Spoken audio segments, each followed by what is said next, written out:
Diangkat dari kisah dua orang teman, yaitu seorang Grandmaster catur disabilitas berkursi roda bernama Pandit Omkar yang diperankan oleh Amitabh Bachchan, dan seorang anggota anti-teroris squad bernama Danish Ali yang diperankan oleh Farhan Akhtar.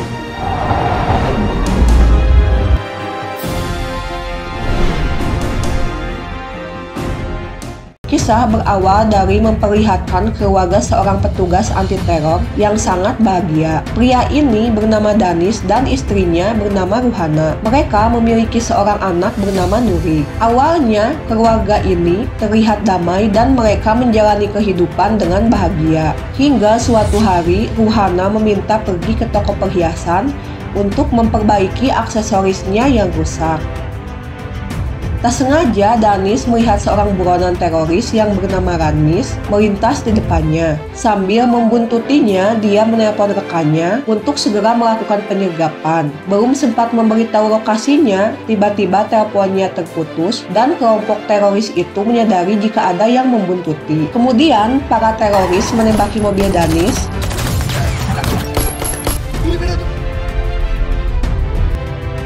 Akibat insiden itu, putri Danish meninggal dan kelompok teroris Ranis berhasil lolos.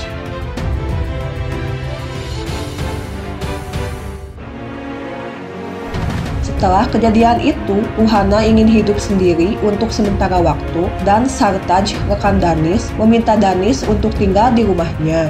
Kemudian, Sartaj mendapat telepon dari rekannya. Dia memberitahu lokasi Ranis yang masih berada di Delhi. Mereka menyusun rencana untuk menangkapnya, dan Sartaj berpesan agar tidak memberitahu Danish karena kondisinya masih trauma. Diam-diam, ternyata Danish mendengar pembicaraan mereka. Tibalah di lokasi, semua rencana sudah tersusun rapi. Tiba-tiba datang Danish sambil menahan ngantuk akibat obat tidur yang diberikan Sartaj.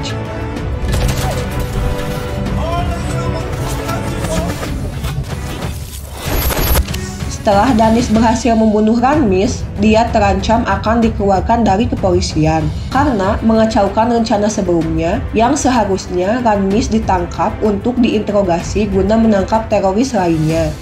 Lalu di malam harinya, Danish mengunjungi makam anaknya. Di sana dia menyesal tak mampu melindungi putri satu-satunya itu. Dia lalu berniat untuk bunuh diri. Tiba-tiba datang sebuah mobil, membunyikan klakson dan menyerotinya hingga Danish marah menghentikan niatnya. Kemudian Danish menemukan sebuah dompet dan ingin mengembalikannya.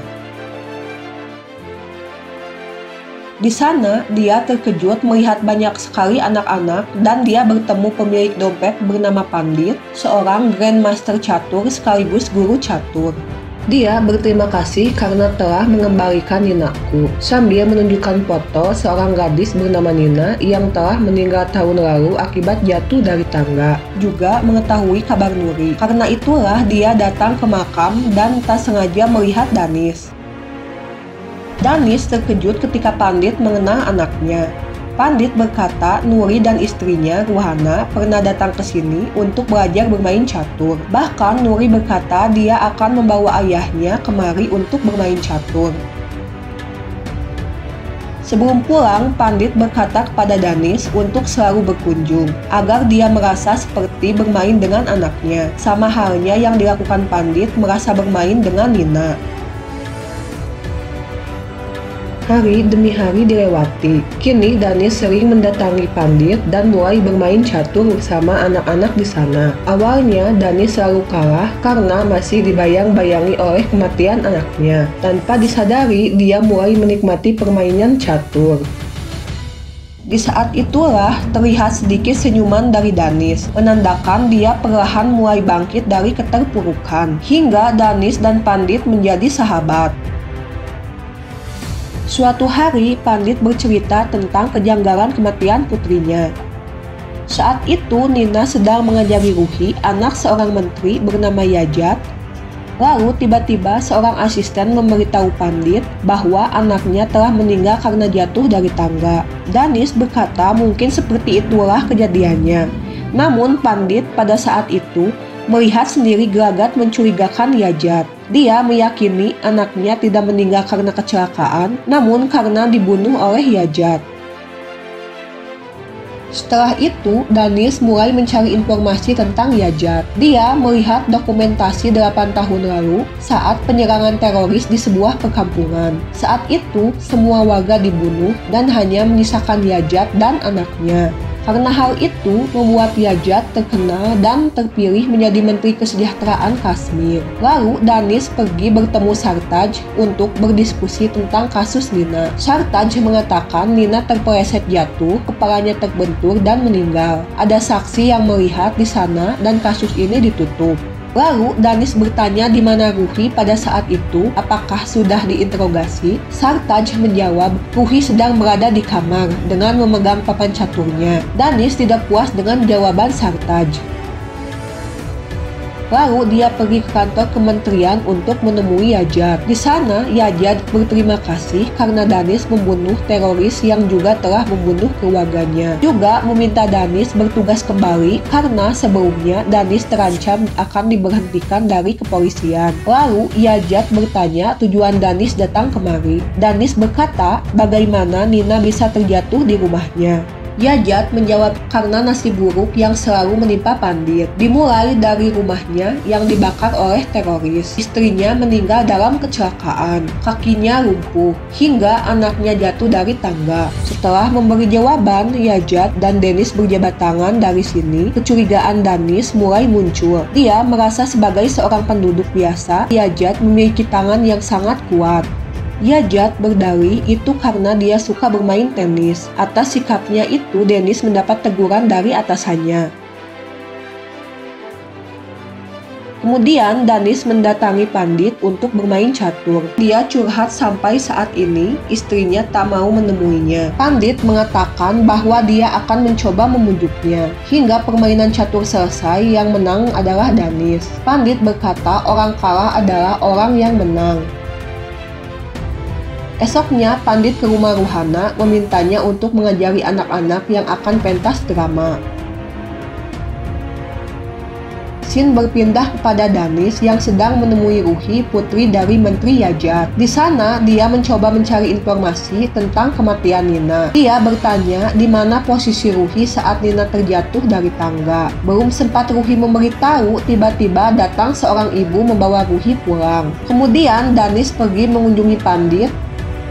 Dia terkejut melihat istrinya sedang mengajari anak-anak menari. Saat Ruhana melihat Danis, dia beranjak pergi dari sana. Akan tetapi, Pandit langsung mencegahnya. Dia memberitahu Ruhana bahwa saat di kuburan Nuri, Danis berniat bunuh diri. Dan jika dia tak ada di sana, mungkin Danis sudah mati saat ini. Pandit bercerita dia dan istrinya mengalami hal serupa, namun istrinya harus mati dalam kecelakaan. Dia sangat iri pada Danis dan Ruhana. Meskipun sedang mengalami musibah, namun masih ada tempat untuk berbagi.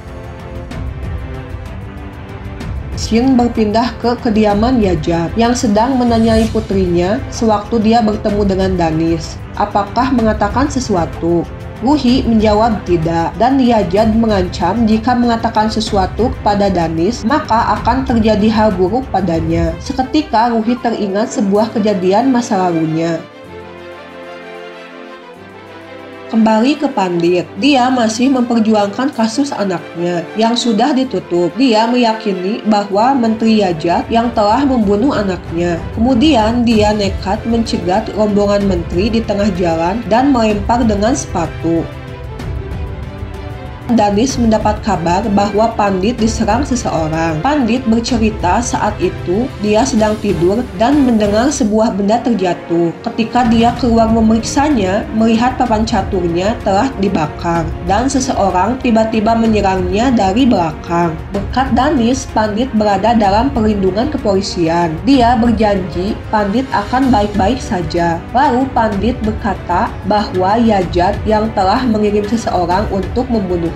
Berkat seorang pelukis teridentifikasi aja pelaku yang bernama Wajir. Malam harinya, Danis ditelepon oleh Wajir mengancamnya dengan sebuah bom. Kemudian Danis menemui Sartaj untuk membantunya menyadap Menteri Yajat. Benar saja, saat itu mereka mendengar percakapan Wajir dan Yajat di sebuah taman. Namun ternyata itu hanya tipuan saja. Kemudian Danis terus mencari informasi tentang Wajir, juga keterlibatan Menteri Yajat dengan semua kasus ini, hingga tanpa sadar istrinya mulai memberi sedikit perhatian kepadanya. Suatu hari, Danis dan Sartaj mengantar Pandit pulang ke rumahnya. Saat membuka pintu, terdengar rekaman suara Wajir yang lagi-lagi mengancam Pandit.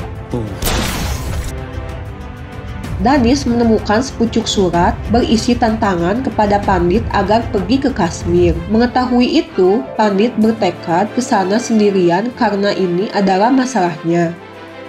Danis sangat marah dan mengatakan ini adalah masalah mereka berdua. Karena hidupnya terancam, Danis membawa Pandit ke rumahnya, sekaligus mencegahnya untuk tidak pergi ke Kashmir. Karena itu, Danis dan Ruhana kembali serumah. Lalu tiba-tiba Pandit menghilang dan Wajir menelponnya. Dia berkata Danis lupa membatalkan tiket itu sehingga Pandit telah berangkat ke Kashmir dan Wajir akan membunuhnya. Kemudian Danis mengejar Pandit. Karena teleponnya tidak diangkat, dia menghubungi Sartaj untuk membantu menghentikan Pandit. Hingga akhirnya dia berhasil menghentikan Pandit. Lalu dia mendapat telepon dari Wajir yang berkata permainan sudah selesai.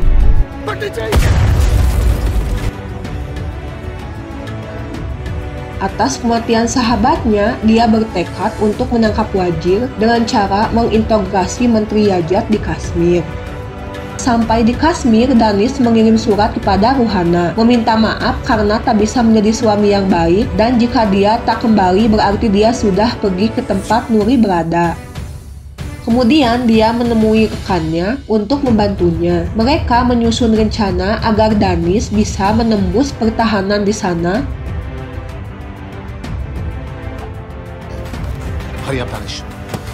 Dia berulang kali menanyai tentang Wajir. Yajat tetap menjawab dia tak mengetahuinya, hingga dia menembakkan pistol saat itu keluar Ruhi dari persembunyiannya. Dan Ruhi mengatakan semua fakta sebenarnya. Dia mengatakan bahwa Yajat bukan ayah kandungnya. Ayah, ibu, saudara, dan temannya telah mati tanpa tersisa ketika penyerangan kelompok teroris waktu itu. Dan yang membunuhnya adalah Yajat. Ruhi menceritakan saat kelompok teroris terkepung dan menyisakan Yajat. Dia menemukan Ruhi yang sedang bersembunyi, mengancamnya agar tidak memberitahu pada siapapun. Saat itu, dia berpura-pura jadi warga kampung di sana juga berpura-pura menjadi ayah Ruhi. Ruhi juga mengatakan Yajat yang telah membunuh Nina, karena Nina juga tahu identitas sebenarnya Yajat. Meskipun Nina berjanji tidak akan mengatakan pada siapapun, tetapi Yajat tetap membunuh. Seketika Danis teringat ketika Ranis, teroris yang telah membunuh putrinya, menemui seorang politisi di Delhi. Hal itu menguatkan politisi itu Yajat.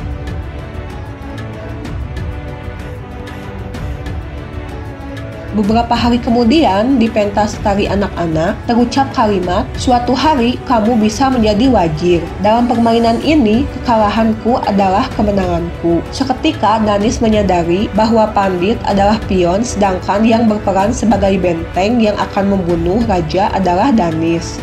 Kemudian Danis menemui pengurus rumah Pandit. Dia mengatakan tidak melihat Pandit saat malam Pandit diserang oleh Wajir. Lalu Pandit menitipkan prestis untuk diberikan kepada Danis apabila dia mencari tahu tentang Wajir. Di prestis tersebut terdapat video penjelasan Pandit, di mana Wajir hanyalah tokoh yang diciptakannya yang tidak pernah ada. Wajir hanya sebagai simbol dirinya yang cacat tak berdaya untuk melawan Yajat. Pandit sengaja menjatuhkan dompetnya pada saat dekat kuburan Nuri, sehingga Danis bisa menemukannya dan berteman dengan Pandit.